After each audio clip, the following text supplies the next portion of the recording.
హల్లెలూయా! ఎంతమంది సంతోషించారండి? ఆరాధన ఎంతమంది సంతోషించారు? ఆయన మనకి ఎంత కృపనిచ్చాడంటే, దేవుడు మన యెడల నిత్యము ఆయన కృప చూపుతూనే ఉన్నాడు. హల్లెలూయా! ఎందుకు ఆ మాట చెప్తున్నానో మీ వాక్యము చివరిలో మీకు అర్థమవుతది. సరే. అందరికీ ఒక ప్రశ్న అడుగుతాను. ఇది ఏ సంవత్సరం అండి? ఇది ఏ సంవత్సరం? చెప్పండి. 2024 ఏ సంవత్సరం అండి? 2024. 2024ని ఎందుకు మర్చిపోయారు? చెప్పండి ఎందుకు మర్చిపోయారు? అంటే మీరు ఈ సంవత్సరంలో లేరా? లేతే 2005లో ఉన్నారు? చెప్పండి ఎందుకు మర్చిపోయారు? ఇది మీకు అర్థమైతే దేవుడు మనకు చెప్పే వాక్యం అర్థమవుతది. నేను చెప్పింది మీకు అర్థమవ్వకపోతే వాక్యం కూడా కొంచెం అర్థం అవ్వలేనట్టు ఉంటది. కానీ అర్థమవుతది. అందుకే ఆ ప్రశ్న అడిగాను. ఇదే సంవత్సరం? 2024. మనందరికీ తెలుసు. చిన్న పిల్లలకు కూడా తెలుసు. నిద్రలో లేపి అడిగినా చెప్తారు. హల్లెలూయా! నిద్రలో లేపి అడిగినా చెప్తారు. సరే ఎందుకు నేను ఈ ప్రశ్న అడిగానో కూడా మీకు చివర్లో అర్థమవుతది. అలాగే ఇదే కాలం? ఇదే కాలం అండి. శీతాకాలం. ఎన్ని కాలాలున్నాయి? ఎన్ని కాలాలు చెప్పండి? 3 కాలాలు. ఎండాకాలం, వర్షాకాలం, చలికాలం. దేవుడు మనకి ఎంత కృప ఇచ్చాడంటే, వర్షం రావాలని మనం ప్రార్థన చేయాలా? ఎండ రావాలని ప్రార్థన చేయాలా? చలి రావాలని ప్రార్థన చేయాలా? దేవుడు మనకి ఎంత కృపను చూపాడంటే, అవి మనం అడగకుండానే దేవుడు మనకి ఇస్తూనే ఉన్నాడాయన. హల్లెలూయా! వాటి కొరకు మనం ప్రార్థన చేయవసరం లేదు. దేవా వర్షం పడాలి, నాకు వర్షం ఇవ్వండి. చలికాలంలో చలి ఇవ్వండి. అదంతా కాలమంతా ఏంటంటే, మనకిచ్చిన కాలాలు కృప. హల్లెలూయా! కృప అండి. దేవుడు మన ఎడల చూపిన అద్భుతమైన కృప. ఈ కాలాల్లోని, ఈ చూసిన సృష్టిలోని దేవుడి కృప చూస్తుంటే అర్థమవుతది. కొంతమంది సృష్టిని చూడడానికెళ్తారు. దేన్నండి? సృష్టిని చూడడానికెళ్తారు. అంటే పక్షులకి ఫోటోలు తీయడానికి, తర్వాత చెట్లని చూడడానికి, మొక్కల్ని చూడడానికి అనేక కొండల్ని దర్శిస్తారు. ఎందుకంటే అవన్నీ తీయగా వారికేం అర్థమవుతదంటే దేవుడు ఎంత గొప్పవాడో తెలుస్తది. హల్లెలూయా! అందుకే కొన్ని కొన్ని సందర్భాల్లో మనం వెళ్ళాలి. దేవుడు ఇచ్చిన ఈ సృష్టి అంత అద్భుతమైనది. మంచు కొండలకి ఎంతమందెళ్లారండి? మంచు కొండలకి. ఓకే. నేను కూడా ఎళ్ళా. చాలా అద్భుతంగా ఉంటదండి. పైకెళ్ళి ఎటు చూసినా తెలుపే కనబడతది. మంచుతో నిండి ఉంటది. చూసినప్పుడు దేవా! మా కొరకు ఇంత కృపను నువ్విచ్చావని దేవుడిని ఎక్కిన తర్వాత నేను ఆరాధించాను. హల్లెలూయా! దేవా! ఇంత కృపను మాకిచ్చావని. ప్రతి అందంలోని దేవుడు కనబడతాడు. ప్రతి చెట్టులోని. అంటే అర్థం ఏంటంటే ఆయన సృష్టించే విధానం అంత అద్భుతంగా ఉంటది. ఈ కాలాలను కూడా చేసింది ఆయనే. హల్లెలూయా! చూడండి ఆదికాండం 1 అధ్యాయం 14 వచనం చూడండి. దేవుడు పగటిని రాత్రిని వేరుపరచునట్లు ఆకాశ విశాలమందు జ్యోతులు కలుగును గాకనియు అవి సూచనలను కాలమును దిన సంవత్సరములను సూచించుటకై యుండుగాకనియు దేవుడు ఇవన్నీ నోటి మాటతో చేశాడండి. దేనితోనండి? నోటి మాటతో. హల్లెలూయా! దేవుడు మాట అంత విలువైనది. ఈ దినం అంత గొప్ప విలువైన మాట దేవుడు మనకిచ్చాడు. ఈ వాక్యం చివరిలో అర్థమవుతది. మనం ఏ కాలంలో ఉన్నామో దేవుడు మనకి ఎంత అద్భుతమైన కృప ఇచ్చాడో వాక్యం చివరగా మీకు అర్థమవుతది. దేవుడు అంత కృపనిచ్చాడు సంఘానికి. ఈ సందర్భం ఎందుకు చెప్పానో చూడండి. 1 తెస్సలోనికి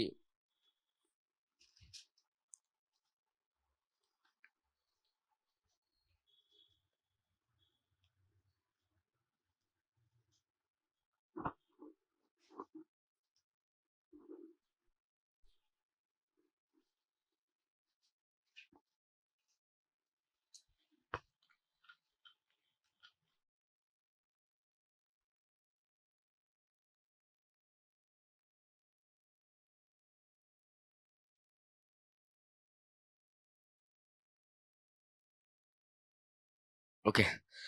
మొదటి దశలోనికి పత్రిక 5వ అధ్యాయం తీయండి.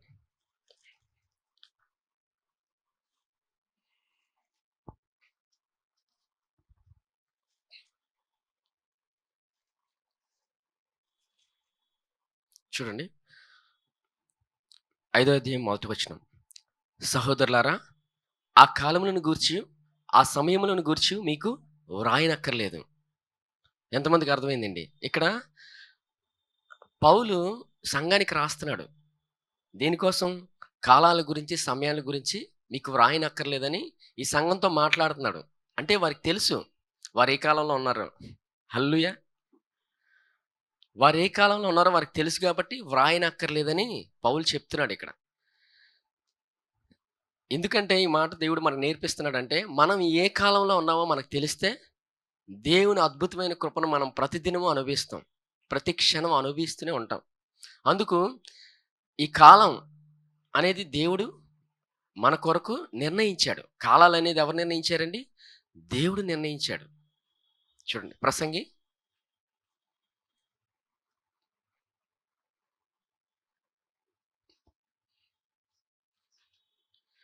3వ అధ్యాయం 11వ వచనం. దేని కాలమునందు అది చక్కగా నుండునట్లు సమస్తమును ఆయన నియమించి ఉన్నాడు. ఎవరు చేశారండి? దేని కాలమందు అది చక్కగా నుండునట్లు సమస్తమును ఆయన నియమించి ఉన్నాడు. ఎవరు నియమించారు? దేవుడు నియమించాడు. చక్కగా ఉండునట్లు. ఈ దినం ఈ కాలాలన్నీ చక్కగా ఉంచింది ఎవరండి? యేసుప్రభు. ఈ దినం వర్షాకాలం, ఎండాకాలం, చలికాలం ఇవన్నీ మన కొరకే దేవుడు నిర్ణయించాడు. ఈ కాలాలన్నీ. ఎందుకు ఈ కాలాల గురించి ఉదాహరణగా చెప్పానంటే, మనం ఏ కాలంలో ఉన్నామో మనకు తెలుస్తది. ఎంత అద్భుతమైన కాలంలో ఉన్నామో, ఎంత విలువైన సమయంలో ఉన్నామో మనకు తెలుస్తది. హల్లెలూయా! సరే, ఇది మనకు అర్థమవ్వాలంటే మొదటి నుంచి మనం ఇజ్రాయేలు యొక్క చరిత్ర చూస్తే మనకు అర్థమవుతది. మొట్టమొదటిగా దేవుడు కాలాన్ని ఎలా ప్రారంభించాడనేది చూద్దాం. చూడండి. ఆదికాండం 2వ అధ్యాయం తీయండి.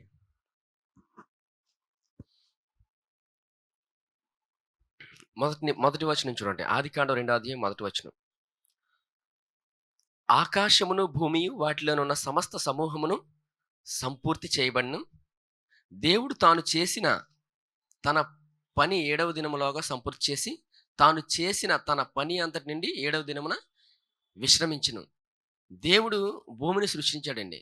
సమస్తాన్ని దేవుడే సృష్టించి, తర్వాత దేవుడు ఏం చేశాడో చూడండి. 7వ వచనం. దేవుడైన యెహోవా నేలమంటితో నరుని నిర్మించి, వాని నాసికా రంధ్రములలో జీవవాయువును వదగా నరుడు జీవాత్మాయను. ఎవరిని సృష్టించాడండి దేవుడు? మొట్టమొదటిగా ఆదాముని. మొట్టమొదట ఆదాముని దేవుడు సృష్టించాడు. మట్టి తీసి దేవుణ్ణి నిర్మించి ఒక నరుడిగా ఆయన ఊపిరి ఊది నరుడిని దేవుడు నిర్మించాడు. ఈ భూమి మీదకి మనుషులు ఎలాగొచ్చారండి? దేవుడు నిర్మిస్తేనే వచ్చారు. హల్లెలూయా! దేవుడు పంపిస్తేనే భూమి మీదకి వచ్చామండి. ఎంతమందికి అర్థమవుతుంది? మనల్ని పంపించింది ఆయన. మరి మనం ఎల్లవేళ ఎవరి కోసం తెలుసుకోవాలి? ఆయన గురించి తెలుసుకుంటే మనకు అన్నీ అర్థమవుతాయి. ఈరోజు ఊపిరి ఉందంటే పెట్టింది ఎవరు? ఆయన. కొంతమంది డాక్టర్స్‌కి అర్థమవుతది. వారు చదవగా దేవుడు తయారు చేసే విధానం, మనిషిని తయారు చేసే విధానం ఎంతో అద్భుతంగా ఉంటది. హల్లెలూయా! సరే. ఇక్కడ దేవుడు మొట్టమొదటిగా ఆదాముని ఎప్పుడైతే భూమి మీద పెట్టాడో సమయం మొదలైంది. కాలం ప్రారంభించబడింది. అంటే అర్థం ఏంటంటే, ఆదాము ఏం చేశాడండి? దేవుడి మాట వినక తినొద్దన్న చెట్టు పండు తిన్నాడు. చూడండి అదే పండు? 9వ వచనం.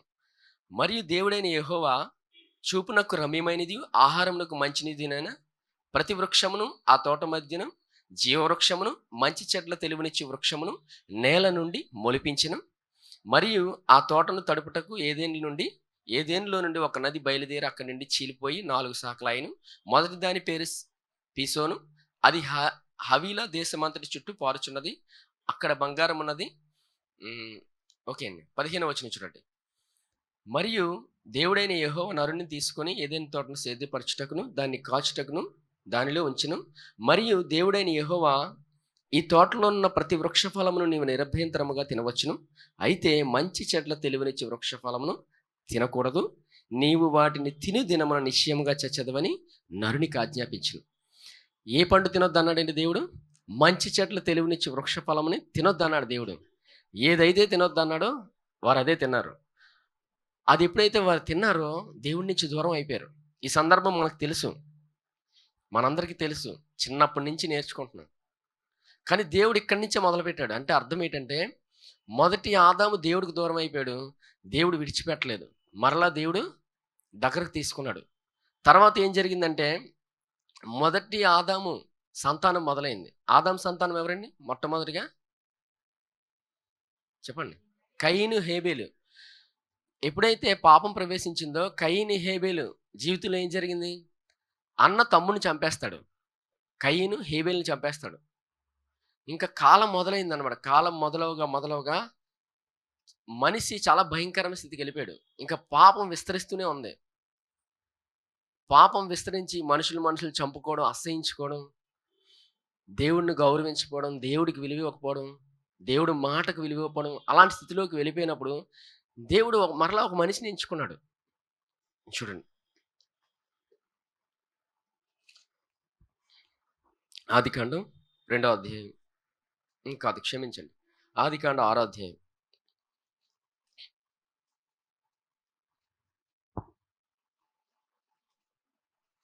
13వ వచనం. ఆదికాండం 6వ అధ్యాయం 13వ వచనం. దేవుడు నోవాహుతో సమస్త శరీరుల మూలముగా భూమి బలాత్కారముతో నిండి ఉన్నది గనుక నా సన్నిధి వారి అంతము వచ్చి ఉన్నది. ఏమైందండి? భూమి బలాత్కారంతో నిండిపోయింది. అంటే ఎవరికి నచ్చినట్టు వాళ్ళు ప్రవర్తిస్తున్నారు. అందుకు దేవుడు నోవాహుని ఎంచుకున్నాడు. చూడండి తర్వాత 14వ వచనం. చితిసారకపు మ్రానుతో నీ కొరకు ఓడను చేసుకొనుము. అరలు పెట్టి ఆ ఓడను చేసి లోపటను వెలుపటను దానికి కీలు పోయవలెను. నీవు దాన్ని చేయవలసిన విధమిది. ఇక్కడ ఓడను తయారు చేసుకోమంటాడండి దేవుడు. ఎందుకంటే దేవుడు ఏం చేస్తాడంటే, ఈ మనుషులందరూ నచ్చినట్టు ప్రవర్తిస్తారని దేవుడు కోపం వస్తది. కోపం అంటే మనం దేవుడి కోపాన్ని చూస్తాం గానీ, దేవుని హృదయాన్ని చూస్తే దేవుడు మనిషిని ఎంత ప్రేమించాడో అర్థమవుతది మనకి.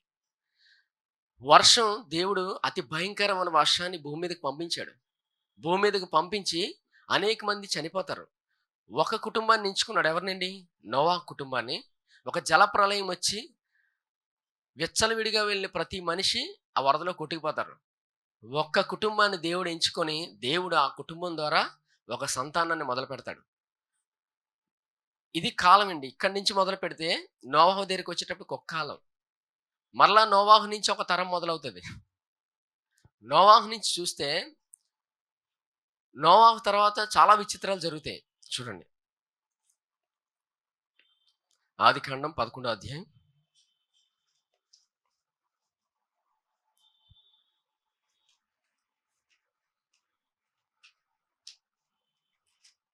ఆదికాండం 11వ అధ్యాయం 1వ వచనం చూడండి. భూమి యందంతటా ఒక్క భాష ఒక్క పలుకును ఉండెను.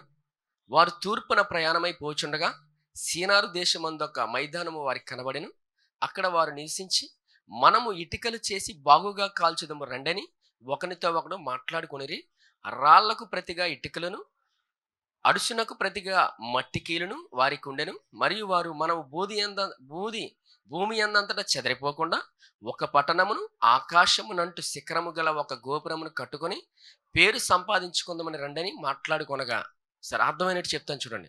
ఇక్కడ ఏం జరిగిందంటే, నోవాహు తర్వాత ఒక తరం మొదలైంది.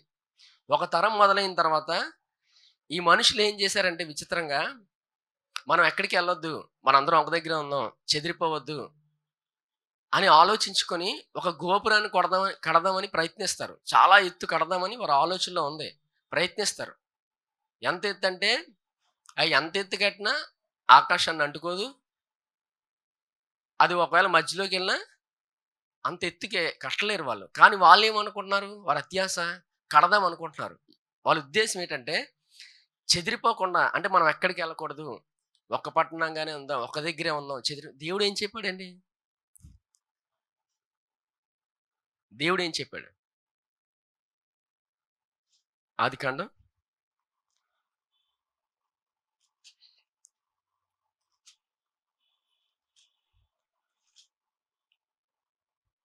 మొదటి అధ్యాయం 28వ వచనం. దేవుడు వారిని ఆశీర్వదించెను, ఎట్లనగా మీరు ఫలించి అభివృద్ధి పొంది విస్తరించి భూమిని నిండించి దానిని లోపరుచుకొనుడి. సమద్ సమస్ సముద్ సముద్రపు చేపలను, ఆకాశ పక్షులను, భూమి మీద ప్రాకు ప్రతి జీవిని ఏలుడని దేవుడు వారితో చెప్పెను. దేవుడు విస్తరించమన్నాడు, ప్రతి దాని మీద ఏలుబడి చేయమన్నాడు. కానీ వీళ్ళేం చేస్తున్నారు? ఒక దగ్గరే ఉంటారంట. మనం చెదిరిపోవద్దు, అంటే దేవుడి మాట వింటున్నారా, వ్యతిరేకంగా వెళ్తున్నారా? వ్యతిరేకంగా వెళ్తున్నారు.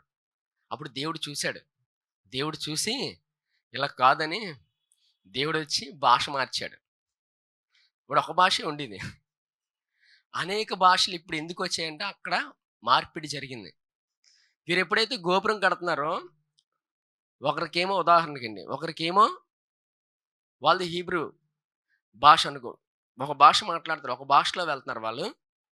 ఒకరికేమో ఇంగ్లీష్, ఒకరికేమో తెలుగు, ఒకరికేమో హిందీ. వీరి భాషలన్నీ మారిపోతున్నాయి. నువ్వు ఇటుకివ్వంటే వారు ఇంగ్లీష్లో చెప్తుండు, ఇచ్చిన మనిషికి అర్థం అవ్వట్లేదు, తీసుకోవాలని మనిషిని అర్థం అవ్వట్లేదు. ఇంకేదో తెమ్మంటే హిందీలో మాట్లాడుతున్నాడు. వీరికి ఒక్కసారిగా మైండ్ బ్లాక్ అయింది. అంటే అర్థం ఏంటంటే వాళ్ళ మెదడుకి అర్థం అవ్వలే ఇక్కడ ఏం జరిగిందో. వారి భాష మార్చబడింది. ఇప్పుడు అనేక భాషలు ఎందుకు వచ్చాయంటే అక్కడ మార్పిడి జరిగింది. ఎందుకు? దేవుడికి వ్యతిరేకంగా వాళ్ళు గోపురానికి కడదాం అనుకున్నారు. దేవుడు ఏం చెప్పాడు? మీరు ఆశీర్వదించి ఫలించమన్నాడు. వీరు ఒక దగ్గరే ఉందామని, ముందుకెళ్దామని అనుకున్నారు. కానీ దేవుడు వారి భాషను మార్చివేశాడు. దేవుడు చేసే ప్రతి పని మనకు ఆశీర్వాదకరంగానే చేస్తాడు ఆయన.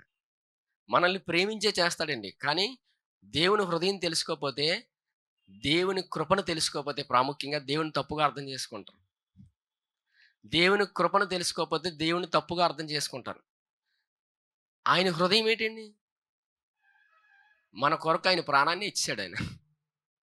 అది ఆయన హృదయం. హల్లెలూయా. ఎప్పుడు జీవితంలోని మర్చిపోకూడదు. దేవుడు మనల్ని అంతగా ప్రేమించాడు. సరే, తర్వాత ఏం జరిగిందో చూడండి. ఆదికాండం 12వ అధ్యాయం.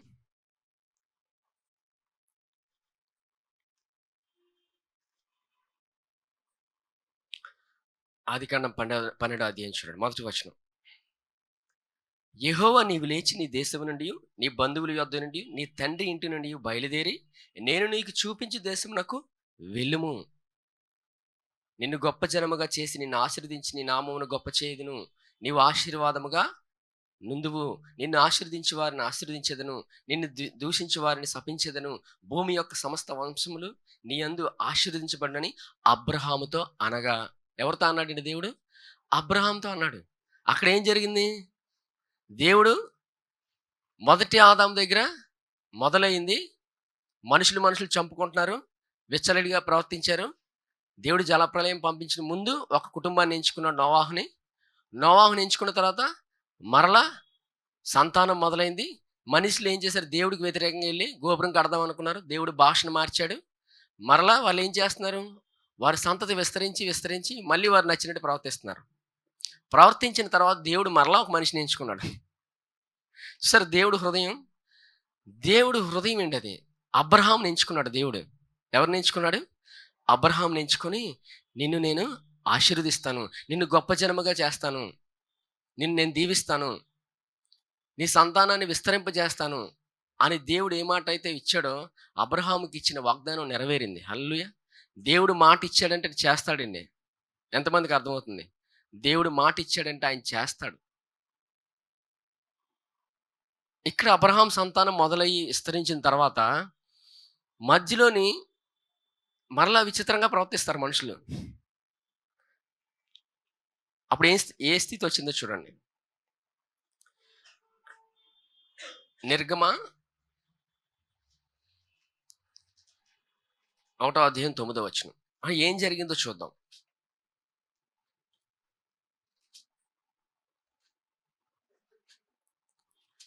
నిర్గమకాండం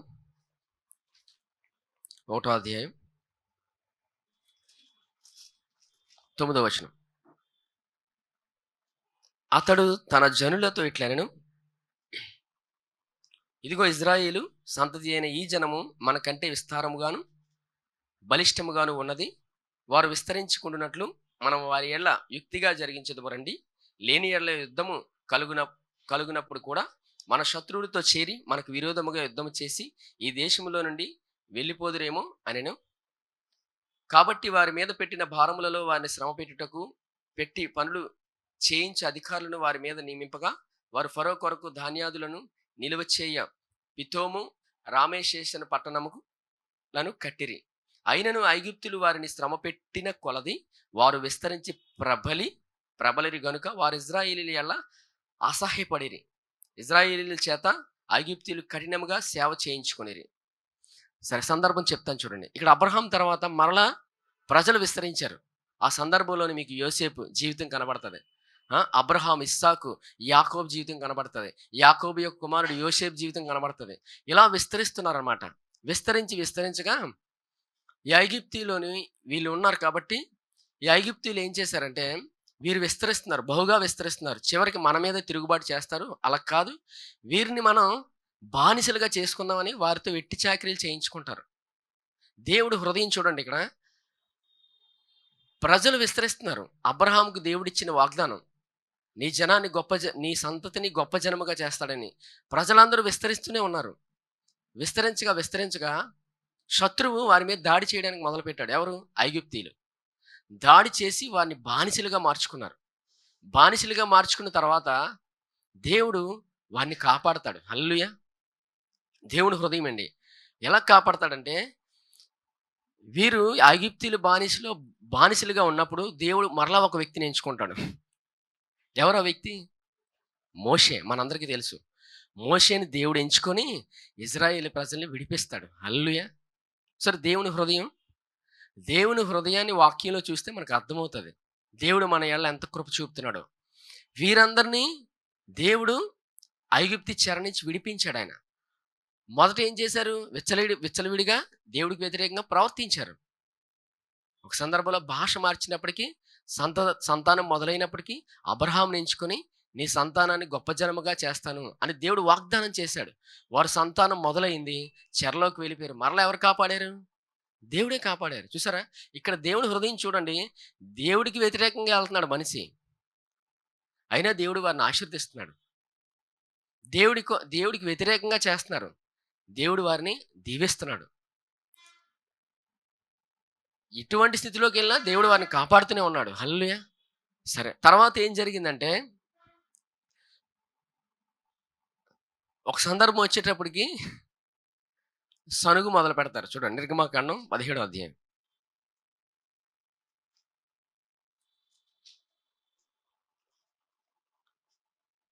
17వ అధ్యాయం 1వ వచనం. తరువాత ఇజ్రాయేలీయుల సర్వ సమాజము యెహోవా మాట చొప్పున తమ ప్రయాణములలో సీను అరణ్యం నుండి ప్రయాణమైపోయి రెఫదీములో దిగిరి. ప్రజలు తమకు త్రాగ నీళ్లు లేనందున మోషేతో వాదించుచు, త్రాగుటకు మాకు నీళ్ళిమ్మని అడుగగా, మోషే, మీరు నాతో వాదింపనేలా, యెహోవాను శోధింపనేలా అని వారితో చెప్పెను. అక్కడ ప్రజలు నీళ్ళు లేక దప్పికొని మోషే మీద సనుగుచు, ఇదెందుకు? మమ్మును మా పిల్లలను మా పశువులను దప్పి చేత చంపుటకు ఐగుప్తులో నుండి ఇక్కడికి తీసుకొని వచ్చితరా అనిరి. ఎక్కడి నుంచి తీసుకొచ్చారండి? చంపడానికి తీసుకొచ్చారు. దేవుడు చంపడానికి తీసుకొచ్చాడని సనుగుతున్నారు. ఐగుప్తి బానిసలో చెరలో ఉన్నప్పుడు దేవుడు విడిపించి తీసుకొచ్చాడు. ఐగుప్తిలో బానిసత్వంలో ఉండడం అంటే అతి భయంకరంగా ఉంటుంది వాళ్ళ ట్రీట్మెంట్. అంత భయంకరంగా వాళ్ళు ట్రీట్ చేస్తారు ఐగుప్తీలు. అలాంటి చెర నుంచి విడిపించి తీసుకొస్తే నీళ్లు లేవని దేవుడి మీద అడుగుతున్నారు. ఎంతమందికి అర్థమైందండి? నీళ్లు లేవని అంటే పాత స్థితి మర్చిపోయారు. కృతజ్ఞత ఏది? మనకెవరైనా ఒక మనిషి సహాయం చేస్తేనే మనం సంవత్సరాలు గుర్తుపెట్టుకుంటాం.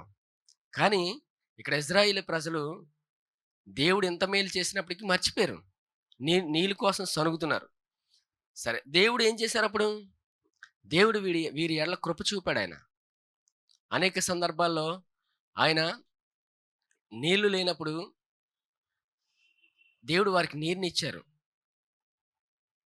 వారు ఎండలో వెళ్తున్నప్పుడు ఆయన నీడగా మేఘస్తంభాన్ని ఇచ్చాడు. దేవుడు వారి ఎడల కృప చూపుతూనే ఉన్నాడు. తర్వాత ఏం జరిగిందంటే దేవుడు ఒక నిబంధన చేస్తాడు వీరితోనే. ఏంటంటే ఒక నిబంధన, దేవుడు మోషేని ఎంచుకొని ప్రజలందరితో ఒక నిబంధన చేస్తాడు. నిబంధన అంటే ఏంటో చెప్తాను చూడండి. నిబంధన అంటే ఇద్దరు మనుషులుగా తీసుకోండి. ఇద్దరు మనుషుల మధ్య నిబంధన ఎలా జరుగుతుంది? నీవు నా మాట వింటే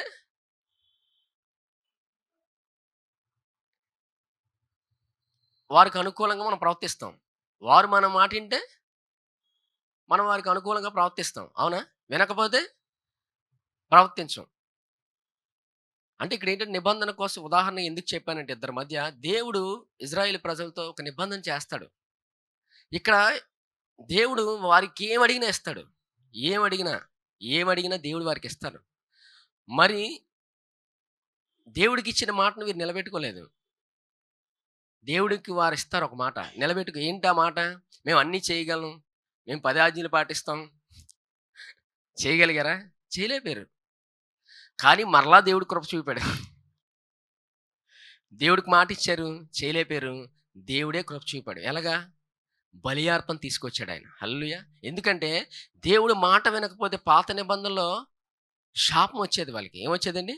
శాపం వచ్చేది. దేవుడు వారికి కృప చూపి జంతువుల్ని బలియార్పణగా చేసేవారు. దేవుడు వారికి ప్రవేశపెట్టాడు. ఎందుకు? దేవుడి దగ్గరకు రావాలి. దేవుడి దగ్గరకు రావాలంటే బలియార్పణ జరగకుండా రాలేడు మనిషి.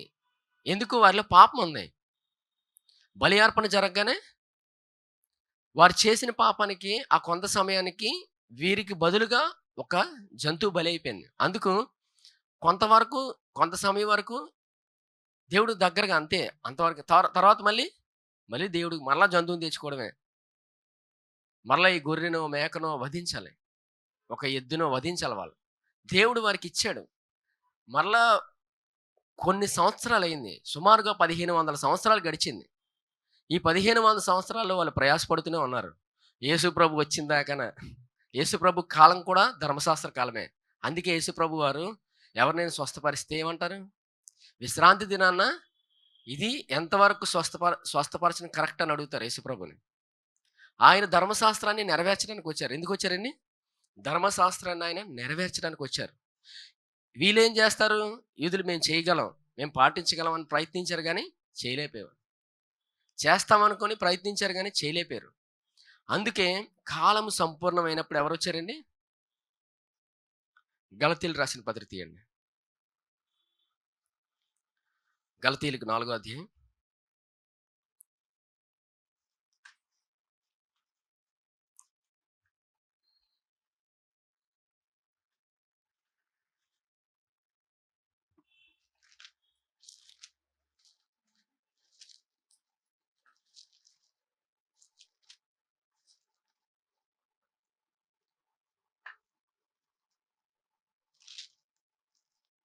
నాలుగో అధ్యాయం 5వ వచనం.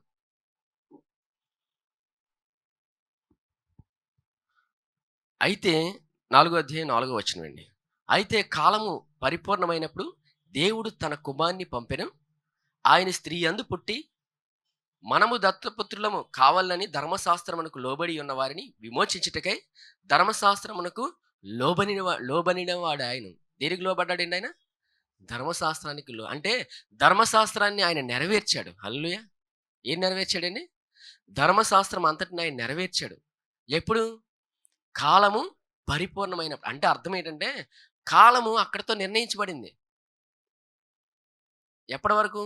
ధర్మశాస్త్ర కాలం మొదలైన తర్వాత మనుషులేమో మేము చేయగలమని ప్రయత్నిస్తారు. వారి వల్ల కావట్లేదు. అందుకే దేవుడు తన అద్వితీయ కుమారుని మన కొరకు పంపించాడు. ఆయన పంపించి ధర్మశాస్త్రాన్ని ఆయన నెరవేర్చాడు. కాలం పరిపూర్ణం అవడం అంటే ప్రతి కాలానికి దేవుడు నిర్ణయించాడండి. ఇప్పుడు ఎవరు వచ్చారు భూమి మీదకి? చెప్పండి. భూమి మీదకి ఎవరు వచ్చారండి? వచనం చూడండి. అయితే కాలం పరిపూర్ణమైనప్పుడు దేవుడు తన కుమారుని పంపిన. ఎవరొచ్చారు మన కోసం? యేసుప్రభు వచ్చారండి. గట్టిగా చెప్పండి. మన కొరకు యేసుప్రభు వచ్చాడాయన. యేసుప్రభు వచ్చి ఒక మానవుడిగా జన్మించి మానవులందరి కొరకు సిలువ మీద ఆయన బలియాగం జరిపాడు. ఆయన్ని అంగీకరించిన ప్రతి వ్యక్తిని ఆయన నీతిమంతుడిగా తీర్చాడాయన. హల్లెలూయా! గడిచిన సంవత్సరాల్లో 1500 సంవత్సరాల క్రితం వారు ప్రయత్నించారు. మేము దేవుడికి ఇష్టంగా ఎళ్ళగలం, చేయగలమని ప్రయత్నించారు. వారి వల్ల కాలేదు. కాలం పరిపూర్ణమైనప్పుడు దేవుడు తన కుమారునిచ్చాడు మనందరి కొరకు. హల్లెలూయా! దేవుడు అంత అద్భుతమైన కృపను మనకిచ్చాడు. యేసు ప్రభు వారి సిలువ బలియాగం ద్వారా మనం నీతిమంతులుగా తీర్చబడ్డాం. యేసయ్య సిలువ బలియాగం ద్వారా ఏం జరిగింది? తర్వాత ఏం జరిగిందండి? ఆయన పునరుద్ధానుడై తిరిగి లేచిన తర్వాత మనం అందరం నీతిమంతులుగా తీర్చబడ్డాం. తర్వాత ఏం జరిగింది? ఆయన 40 దినాలు అందరికీ కనబడ్డాడాయన. శిష్యుల్ని దర్శించాడు. అనేక మందిని దర్శించాడు. తర్వాత 50వ రోజున పెంతెకోస్తు పండుగ. ఏ పండుగండి? పెంతెకోస్తు పండుగ నాడు పరిశుద్ధాత్మ దేవుడు దిగొచ్చాడు. హల్లెలూయా! ఎవరొచ్చారండి? పరిశుద్ధాత్మ దేవుడు దిగొచ్చాడు భూమి మీదకి. ఈరోజు మనలో ఎవరున్నారు? పరిశుద్ధాత్మ దేవుడు ఉన్నారు. పాత నిబంధనలో ఎవరు లేరు? పరిశుద్ధాత్మ దేవుడు లేడు వారిలో. ఎందుకు? వారిలో పాపం ఉంది. ఆ పాపానికి బదులుగా వారు ఒక జంతువుని వధించేవారు. ఈ దినం యేసుప్రభుని అంగీకరించిన తర్వాత పాపిని ఆయన నీతిమంతుడిగా తీర్చాడు. అంటే పాపానికి శిక్ష పడింది. పాపిని నీతిమంతుడిగా ఆయన తీర్చాడు. హల్లెలూయా! నీతిమంతుడిగా తీర్చాడని మనం ఎంతగా నమ్ముతుంటామో ప్రతిదినము మనం దేవుని యొక్క గొప్ప ఆశీర్వాదాన్ని మనం అనుభవిస్తూనే ఉంటాం. ఆయన కృపను అనుభవిస్తాం. హల్లెలూయా! సరే, తర్వాత పెంతెకోస్తు దినం రోజు పరిశుద్ధాత్మ దేవుడు దిగొచ్చి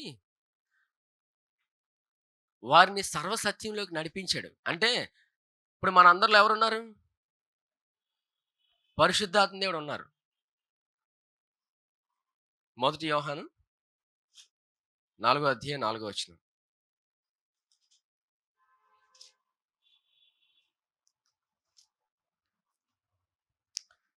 మొదటి యోహాను 4వ అధ్యాయం 4వ వచనం. చిన్న పిల్లలారా, మీరు దేవుని సంబంధులు. మీలో ఉన్నవాడు లోకములో ఉన్నవానికంటే గొప్పవాడు గనుక మీరు వారిని జయించి ఉన్నారు. ఇప్పుడు మనలో ఎవరున్నారండి? గొప్పవాడు ఉన్నాడు. మీలో ఉన్నవాడు లోకములో ఉన్నవానికంటే గొప్పవాడు. ఇప్పుడు మనలోనే ఉన్నాడు ఆయన. హల్లెలూయా! మనలో ఉండి ఆయన మనల్ని నడిపిస్తూనే ఉంటాడు. సరే, ఇదంతా ఎందుకు చెప్పానండి? ఇదంతా ఎందుకు చెప్పానంటే సంఘానికి పౌలు పత్రిక రాశాడు. ఏమని? మీకు కాలాల గురించి వ్రాయనక్కర్లేదు. వారి కాలాల గురించి తెలుసు. వారు ఏ కాలంలో ఉన్నారో వారికి తెలుసు. కానీ అక్కడ ఏం జరిగిందంటే ఒక విచిత్రమైన బోధ జరుగుతుంది వారికి. ఆ సందర్భం అంతా అదే ఉంటుంది.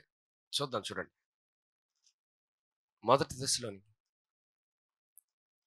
మొదటి తెస్సలోనికి 5వ అధ్యాయం.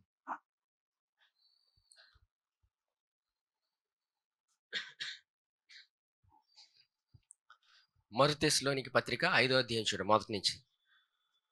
సహోదరులారా, ఆ కాలమును గూర్చి ఆ సమయమును గూర్చి మీకు వ్రాయనక్కర్లేదు. రాత్రి వేళ దొంగ ఎలాగ వచ్చినో అలాగే ప్రభు దినం వచ్చినని మీకు బాగుగా తెలియను. ఎలా వస్తాడండి ఆయన? ఎవరికి? దొంగలా వస్తాడంటండి ఆయన. ఎవరికి? ఎవరికి దొంగలాగండి వస్తాడాయన? సరే, చదవండి. 3వ వచనం. లోకులు నెమ్మదిగా ఉన్నది భయమేమీ లేదని చెప్పుకొని చుండగా గర్భిణీ స్త్రీకి ప్రసవ వేదన వచ్చినట్లు వారికి ఆకస్మికముగా నాశనము తటస్థించిన గనుక వారెంత మాత్రమును తప్పించుకొనలేరు. ఎవరికిండి ఆ దినం? చెప్పండి, ఎవరికి ఆ దినం? ఆయన దొంగ వలె ఎవరికి వస్తున్నాడు? మనకి రాజులకు రాజు అండి ఆయన. దొంగ వలె నమ్మని ప్రజలు, అన్యులకి. హల్లెలూయా! మనకి రాజులకు రాజు, ప్రభులకు ప్రభు ఆయన. దొంగ వలె వచ్చేది అన్యులకి. సరే, చూడండి 4వ వచనం. సహోదరులారా, ఆ దినము దొంగ వలె మీ మీదకి వచ్చుటకు మీరు చీకట్లో ఉన్నవారు కారు. మీరందరూ వెలుగు సంబంధులను పగటి సంబంధులై ఉన్నారు. మనము రాత్రి వారము కారు, చీకటి వారము కాము. కావున ఇతరుల వలె నిద్రపోక మెలకుగా ఉండి మత్తులము కాక యుందము. నిద్రపోవారు రాత్రి వేళ నిద్రపోదురు, మత్తుగా ఉండేవారు రాత్రి వేళ మత్తుగా ఉండుదురు. సరే, ఇక్కడ ఈ పై వచనంలో చూడండి, 4వ వచనం. సహోదరులారా, ఆ దినము దొంగవలె మీ మీదకి వచ్చుటకు మీరు చీకట్లో ఉన్నవారు కారు. మనం చీకట్లో ఉన్నవారం కాదు. ఇప్పుడు ఎవరమండి మనం? వెలుగు సంబంధులం. మనం ఎవరమండి? వెలుగు సంబంధులం అని చెప్తున్నాడు సంఘానికి. ఎందుకు? అక్కడ ఆ తెస్సలోనిక ఆ సంఘానికి ఎవరో తప్పుగా ఒక వ్యక్తి బోధించాడు. అంటే మీరు యేసుప్రభుని నమ్ముకున్నారు. తర్వాత మీ పరిస్థితి ఏంటి? మీ స్థితి ఏంటి? అంటే అన్యులు నమ్ముకున్నారు. ఇప్పుడు వాక్యం తెలియకపోతే రకరకాల బోధలొస్తాయండి. ఈ భూమి మీద రకరకాల బోధలున్నాయి. కృపావాక్యం గురించి తెలుసుకోపోయినా, కృప గురించి మనం తెలుసుకోవాలని ఆశపడకపోయినా, కృపను గురించి నేను తెలుసుకోవాలి అని ముందుకు వెళ్ళలేనప్పుడు వేరే బోధకెళ్ళిపోతాడు మనిషి. అందుకే అన్ని బోధలు వినకూడదు. ఎప్పుడైతే అన్ని బోధలు వినేస్తామో, ఒక మనిషికి ఆలోచించడానికి కూడా అవకాశం ఉండదు. కన్‌ఫ్యూజన్ అవుతాడు. ఆలోచించలేడు మనిషి. ఏది కరెక్టో, ఏది తప్పో తెలుసుకోలేడు. అందుకే కృపను గురించి మనం విన్నప్పుడు ఏది కరెక్టో, ఏది సరైందో తెలుస్తది. ఏది తప్పో, ఏది సరైందో కృపావాక్యం విన్నప్పుడు. వినలేనప్పుడే మనుషులకి ఇలాంటి స్థితి వచ్చినప్పుడు పౌలు సంఘానికి రాస్తారు. మీరు వెలుగు సంబంధులని జ్ఞాపకం చేస్తున్నాడు. దేవుడు ఆయన విలువైన రక్తాన్నిచ్చి మిమ్మల్ని కొనుక్కున్నాడు. మీరు వెలుగు సంబంధులని. ఈ దినం మీకు కాదు, అన్యులకని చెప్తున్నాడు. హల్లెలూయా! ఆ దినం ఏంటండి? ఆ దినం రోజు మనం ఉంటామా? ఎక్కడుంటామండి? సరే.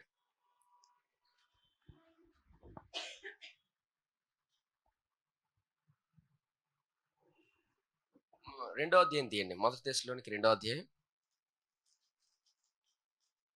క్షమించండి. నాలుగో అధ్యాయం 15వ వచనం. మేము ప్రభువు మాటను బట్టి మీతో చెప్పినదేమనగా, ప్రభువు రాకడ కొరకు సజీవులమై నిలిచిండు మనము నిద్రించిన వారికంటే ముందుగా ఆయన సన్నిధిని చేరము. ఆర్భాటముతోను ప్రధాన దూత శబ్దముతోను దేవుని బూరతోను పరలోకము నుండి ప్రభువు దిగివచ్చును. క్రీస్తునందుండి మృతులైన వారు మొదట లేతురు. ఆ మీదట సజీవులమై నిలిచియుండు మనము వారితో కూడా ఏకముగా ప్రభువుని ఎదుర్కొనుటకు ఆకాశ మండలమునకు మేఘముల మీద కొనిపోబడదుము. దేని మీద వెళ్తామండి? ఆయన ఎలా వస్తున్నాడు? మధ్యాకాశానికి వస్తాడు. వచ్చి సంఘం ఎత్తబడుతుంది. సంఘం ఎత్తబడిన తర్వాత ప్రభు దినం జరుగుతుంది. అప్పుడు మనం ఉండం.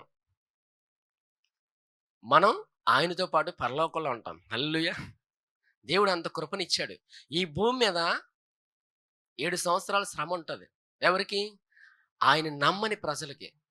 వారికి ఆయన దొంగలాగా వస్తున్నాడు. ఎంతమందికి అర్థమైందండి? మనం అందరం ఎక్కడుంటాం ఆయనతో పాటు? పరలోకంలో ఉంటాం. మనం సంఘం ఎత్తబడిన తర్వాత ఈ భూమి మీద ప్రభు దినం జరుగుతుంది. వారికి, అన్యులకి. దేవుడు సంఘానికి అంత కృపిచ్చాడు. హల్లెలూయా! అందుకే పౌలు ఇంకా రాస్తుంటాడు చూడండి.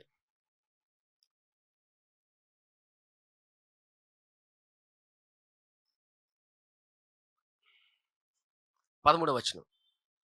4వ అధ్యాయం 13వ వచనం.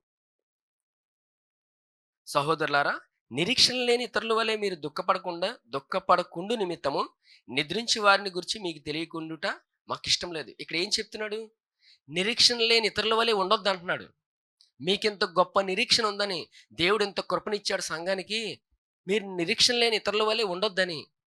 నిరీక్షణ అంటే ఏంటండి? దేవుడు ఎల్లవేళ మన జీవితంలో ఆయన మేలు చేస్తూనే ఉంటాడని నమ్మడం. దేవుడు మన జీవితంలో ఎల్లవేళ మేలు చేస్తాడని నిరీక్షించి ఉండడం. అదే నిరీక్షణ. ఇక్కడ ఏం చెప్తున్నాడు? నిరీక్షణ లేని ఇతరుల వలె మీరు దుఃఖపడకుండు నిమిత్తము. అందుకే ఈ ఈ ఈ మర్మం చెప్తున్నాడు. మీరు అలా నిరీక్షణ లేని మనుషుల్లా ఉండకండి. సంఘంలోకి తీసుకొచ్చింది ఆయన. ఒక దినాన ఆయన వస్తున్నాడు. మనలందరినీ పరలోకానికి తీసుకెళ్తాడు అని చెప్తున్నాడు ఇక్కడ. ఆ సందర్భం చెప్తూ కాలాన్ని గురించి చెప్పాడు. 5వ వచనం. సహోదరులారా, కాలంను గూర్చి ఆ సమయమును గూర్చి మీకు వ్రాయనక్కర్లేదు. ఇది మీకు తెలుసు ఇది. అంటే అర్థం ఏంటంటే, వారు అంత అద్భుతమైన కాలంలో ఉన్నారని అర్థం. ఎంతమందికి అర్థమవుతుందండి? ఎందుకంటే యేసు ప్రభు శిలువ బలియాగం తర్వాత మనలో ఎవరున్నారు? పరిశుద్ధాత్మ దేవుడు ఉన్నాడు. పరిశుద్ధాత్మ దేవుడు ప్రతి లేఖన భాగాన్ని మనకు వివరిస్తాడు. ఈ కాలంలో లేఖనం అర్థమైనట్టు పాత నిబంధనలు అనేకులకు అర్థం అవ్వలేదు. అందుకే వెతికారు ఆయన ఎప్పుడు వస్తాడని.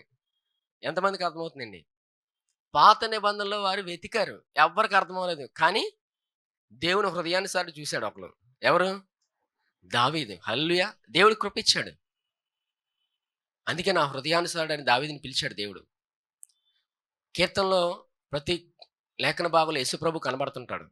అంటే మనం ఈ కాలంలో ఉన్నాం. ఈ కాలం అతి విలువైనది. ఎంత విలువైందంటే పరిశుద్ధాత్మ దేవుడు మనలో ఉన్నాడు. హల్లెలూయా! పరిశుద్ధాత్మ దేవుడు ఎవరిలో ఉన్నారండి? మనలో ఉన్నాడు. చూడండి, మొదటి అధ్యాయం తీయండి. 2వ అధ్యాయం, మొదటి తెస్సలోనికీ పత్రిక 2వ అధ్యాయం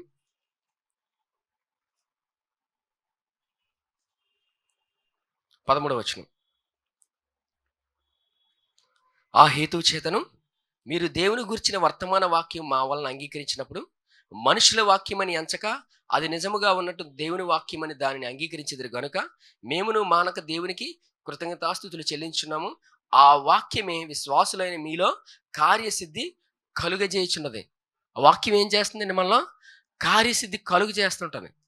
మనలో ఎవరున్నారు? పరిశుద్ధాత్మ దేవుడు ప్రతి లేఖన భాగాన్ని మనకు వివరిస్తూనే ఉంటాడు. హల్లెలూయా! మనం వాక్యం వింటున్నప్పుడు ప్రతి వాక్యాన్ని పరిశుద్ధాత్మ దేవుడు వివరిస్తాడు మనకి. యేసు ప్రభువుని గురించిన విషయాలు మనకు వివరిస్తాడు. ఆయన మనకిచ్చిన ఆనందాన్ని, ఆశీర్వాదాన్ని మనం అనుభవిస్తూనే ఉంటాం. హల్లెలూయా! అందుకే చెప్తున్నాడు సంఘానికి, నిరీక్షణ లేని ఇతరుల వలె దుఃఖపడకుండా అలా ఉండిపోద్దని దేవుడు ఎంత కృపనిచ్చాడు. చూడండి, తెస్సలోనికీ మొదటి అధ్యాయం చూడండి.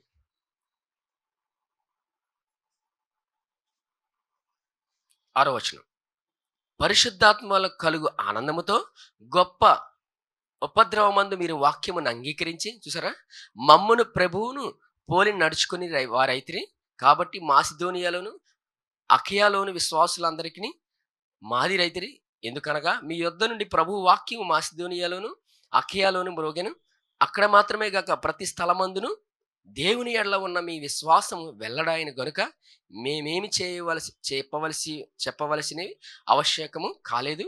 మీ యొద్ద మాకెట్టి ప్రవేశం కలిగినో అక్కడి నుండి జనులు మమ్మల్ని గురించి తెలియజెప్పుచున్నారు. మరియు మీరు విగ్రహములను విడిచిపెట్టి జీవము గలవాడును సత్యవంతుడగు దేవునికి దాసులగుటకు దేవుడు మృతులలో నుండి లేపిన యేసు అనగా రాబో ఉగ్రత నుండి మనల్ని తప్పించుచున్న ఆయన కుమారుడైన యేసు పరలోకము నుండి దిగి వచ్చినని ఎదురు చూచుటకును మీరేలాగు దేవుని వైపునకు తిరిగితేనో ఆ సంగతి వారే తెలియజేయుచున్నారు.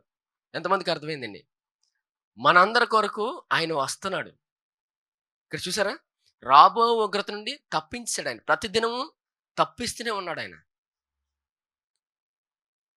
చీకట్లో నుంచి వెలుగులోకి రావడం అంటే, చీకటి అంటే ఏంటండి? పాపం. వెలుగంటే పాప క్షమాపణ. అంటే పాపానికి రావాల్సిన శిక్ష యేసుప్రభు తీసుకొని ఆయన మనల్ని క్షమించి ఆయన కృపనిచ్చి మనల్ని నీతిమంతులుగా తీర్చాడు. నీతిమంతులుగా తీర్చబడ్డం అంటే మనం వెలుగు సంబంధులు. హల్లెలూయా! ఇంత గొప్ప సంఘకాలంలో మనం ఉన్నాం. హల్లెలూయా! ఏ కాలం అండి? సంఘకాలం. అనగా రాబో ఉగ్రత నుండి మనల్ని తప్పించున్న ఆయన కుమారుడైన యేసు పరలోకం నుండి వచ్చినని ఎదురు చూచుటకును. ఎక్కడి నుంచి వస్తారండి యేసు ప్రభు? పరలోకం నుంచి వస్తున్నాడు ఆయన. సంఘం ఎవరు? పెళ్లి కుమార్తె, పెళ్లి కుమారుడు ఆయన. సమయంలో ఆయన మధ్యాకాశకు వచ్చినప్పుడు సంఘం ఎత్తబడుతుంది. ఆయనతో మన యుగ యుగాలు సదాకాలం ఉంటాం. ఎలా ఉంటామండి? చూడండి, ఇదే మొదటి తెస్సలోనికీ 4వ అధ్యాయం 17వ వచనం. ఆ మీదట సజీవులమై నిలిచియుండు మనము వారితో కూడా ఏకముగా ప్రభువుని ఎదుర్కొనుటకు ఆకాశ మండలంకు మేఘముల మీద కొనిపోబడదుము. కాగా మనము సదాకాలం ప్రభుతో కూడా ఉందుము. హల్లెలూయా! ఎంతకాలం అండి? సదాకాలం, యుగ యుగాలు ఆయనతోనే ఉంటాం మనం. హల్లెలూయా! దేవుడు అంత గొప్ప జీవితాన్ని ఇచ్చాడు మనకి. అందుకే వాక్యం మనం ఎంతగా వింటుంటామో పరిశుద్ధాత్మ దేవుడు ప్రతి వచనాన్ని, ప్రతి లేఖన భాగాన్ని ఈ కాలాల్లో మనకు వివరిస్తాడు. ఇది ఏ కాలంలో లేదండి, ముందు కాలంలో లేదు. ఇది ఈ కాలంలో పరిశుద్ధాత్మ దేవుడు ప్రతి లేఖన భాగాన్ని మనకు వివరిస్తూనే ఉంటాడు. అందుకే ఎంతగా మనం వాక్యం వింటుంటామో మనం ప్రతిదినము అభివృద్ధి చెందుతాం. ఎలా చెందుతామండి? అభివృద్ధి చెందుతాం. ఆలోచన విధానంలో అభివృద్ధి చెందుతాం. అన్ని విషయాల్లో అభివృద్ధి చెందుతాం. చూడండి చివరగా ఈ వచనం చూడండి. మత్తయి సువార్త 24వ అధ్యాయం.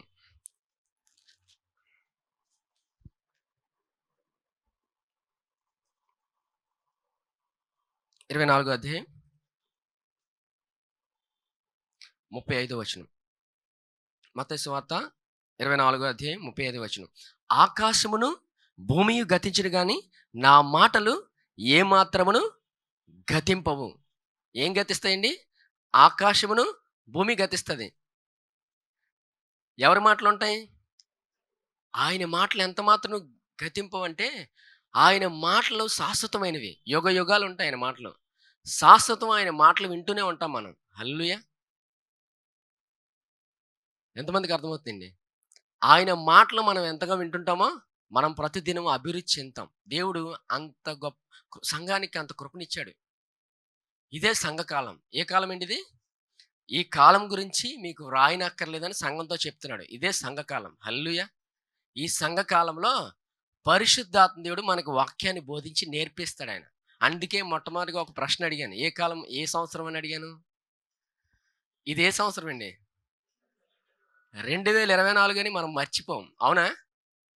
ఇప్పుడు మనం ఏ కాలంలో ఉన్నాం? సంఘ కాలంలో ఉన్నాం. మనకెవరు బోధిస్తారు? మనకెవరు బోధిస్తారండి? పరిశుద్ధాత్మ దేవుడు బోధిస్తాడు. అందుకే ఆయన వాగ్దానం ఏంటి? నిన్ను విడువను ఎడబాయనని వాగ్దానం చేశాడు ఆయన. హల్లెలూయా! ఈ సంఘకాలంలో పరిశుద్ధాత్మ దేవుడు మనకు ప్రతి లేఖన భాగాన్ని ఆయనే మనకి నేర్పిస్తాడు. సర్వ సత్యంలోకి ఆయనే మనల్ని నడిపిస్తాడు. హల్లెలూయా! ఎంతమందికి అర్థమైంది వాక్యం? దేవుడు సంఘానికి అంత కృపనిచ్చాడు ఆయన. అందుకే నిరీక్షణ కలిగి ముందుకెళ్ళమంటున్నాడు. నిరీక్షణ అంటే మన జీవితంలో ఎల్లవేళలా దేవుడు మేలు చేస్తాడని, ప్రతిదినం ఆయన మన జీవితంలో మేలు చేస్తూ మనల్ని నడిపిస్తాడని దేవుడు మనకి కృపావాక్యాన్ని బోధిస్తూ ప్రతిదినం మనల్ని నడిపిస్తున్నాడు. హల్లెలూయా! ఈ వాక్యం విన్న ప్రతి ఒక్కరూ ఫలించి అభివృద్ధి చెందునుగాక. సమయంలో రొట్టె ద్రాక్షరసం తీసుకో.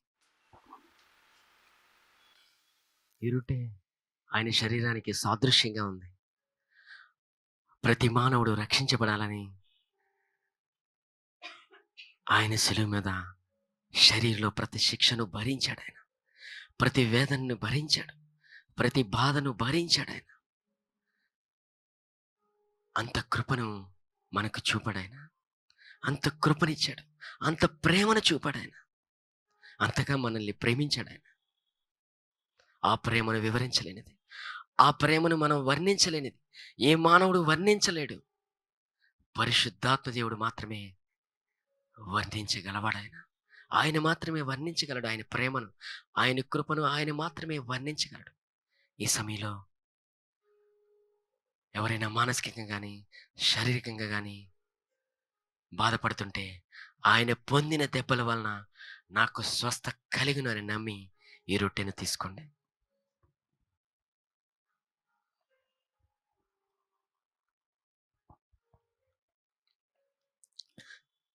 ఈ పాత్రలోనిది ఆయన రక్తానికి సాదృశ్యంగా ఉంది.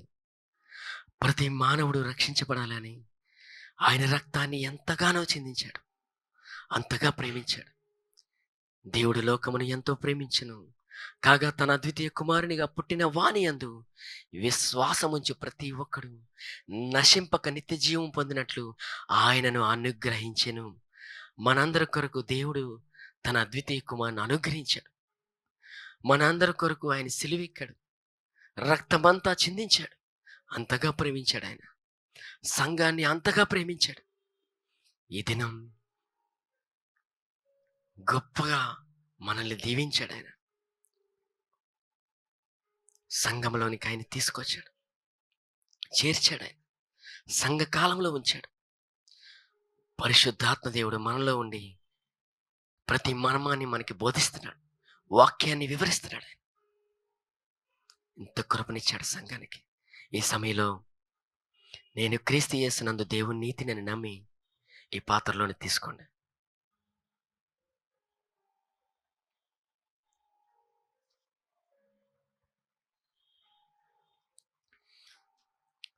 పరిశుద్ధుడైన తండ్రి మీకు వందనాలయ్యా. దేవా మా అందరితో మీరు మాట్లాడిన విధానం బట్టి వందనాలు నాయన. అయ్యా మాట్లాడింది మీరయ్యా. పరిశుద్ధాత్మ దేవ మాట్లాడింది మీరు నాయన. మా ఎడల మీరెంత కృపను చూపావయ్యా. ఇంత గొప్ప కాలంలో మమ్మల్ని ఉంచిన విధానం బట్టి వందనాలు నాయన. ఇంత విలువైన సమయంలో మమ్మల్ని ఉంచిన విధానం బట్టి వందనాలు. పరిశుద్ధాత్మ దేవ మీరే మీ వాక్యాన్ని బోధించి సమస్తాన్ని బోధించి మీరు నడిపిస్తున్న విధానం బట్టి వందనాలు నాయన. వందనాలయ్యా. ఇంత విలువైన సమయంలో ఇంత విలువైన కాలంలో మమ్మల్ని మీరు ఉంచిన విధానం బట్టి వందనాలయ్యా. వందనాలయన. అయ్యా మీ బిడ్డలందరినీ సమయంలో జ్ఞాపకం చేస్తున్నాను. అయ్యా ఉద్యోగరీత్యా వ్యాపార రీత్యా మీ కృపను మీ జ్ఞానాన్ని వారికి దయచేయండి నాన్న. మీ కృపను జ్ఞానాన్ని వారికి దయచేయండి అయ్యా. అయ్యా ఎవరైతే మానసికంగా కానీ శారీరకంగా కానీ బాధపడుతూ ఉంటే మీరు ముట్టి స్వస్థపరచండి. మీరు పొందిన దెబ్బల వల్ల మాకు స్వస్థత కలిగిందయ్యా. వారిని సమయమే ముట్టండి నాయన. మీరు పొందిన దెబ్బల వల్ల వారికి స్వస్థత కలిగిందయ్యా. ఇప్పుడే మీరు వారిని ముట్టిన విధానం బట్టి వందనాలు. ముట్టిన విధానం బట్టి వందనాలు అయ్యా. మా అందరి ఎడల ప్రతి దినము ప్రతి క్షణం మీరు చూపుతున్న కృపని బట్టి వందనాలయ్యా. కృపని బట్టి వందనాలు. ఇంత గొప్ప సమయంలో ఇంత గొప్ప కాలంలో మమ్మల్ని నుంచి మీ గొప్ప కృపావాక్యాన్ని మాకు బోధిస్తున్న విధానం బట్టి వందనాలయ్యా. అవునయ్యా. ఒక దినాన్న దేవా మమ్మల్ని అందరినీ మీరు లేవనెత్తారు నాన్న. లేవనెత్తి పరలోకంలోకి మమ్మల్ని తీసుకెళ్తాను. పరలోకంలో యుగయుగాలు మిమ్మల్ని ఆరాధిస్తామయ్యా. మీ గొప్ప కృపావాక్యాన్ని మేము ఇంకా వింటామయ్యా. ఇంత గొప్ప కృపను మాకు ఇచ్చినందుకు వందనాలయ్యా. భయంకరమైన ఉగ్రత నుండి మమ్మల్ని తప్పించావయ్యా. ఇప్పుడు ప్రతి కష్టం నుంచి మీరు మమ్మల్ని తప్పిస్తూనే ఉన్నారు నాయన. ఎందుకంటే మీరు మమ్మల్ని నీతిమంతులుగా తీర్చారయ్యా. మమ్మల్ని అందరినీ మీరు నీతిమంతులుగా తీర్చారయ్యా. మమ్మల్ని మీరు పిల్లలుగా చేసుకున్నారయ్యా. ఇంత కృపను మా అందరి ఎడల మీరు చూపుతూ నడిపిస్తున్న విధానం బట్టి వందనాలు చెల్లించుకుంటూ మీరే మమ్మల్ని ప్రతిక్షణం నడిపించి మీరే మహిమ ఘనత పొందుకోమని నజరేయుడైన యేసుక్రీస్తు నామములో అడిగి వేడుకుంటున్నాం తండ్రి. ఆమేన్. యెహోవా నిన్ను ఆశీర్వదించి నిన్ను కాపాడునుగాక. యెహోవా తన సన్నిధి కాంతి ప్రకాశింపజేసి నిన్ను కరుణించునుగాక. యెహోవా తన సన్నిధి కాంతి ఉదయింపజేసి నీకు సమాధానము కలుగజేయునుగాక. ఆమేన్.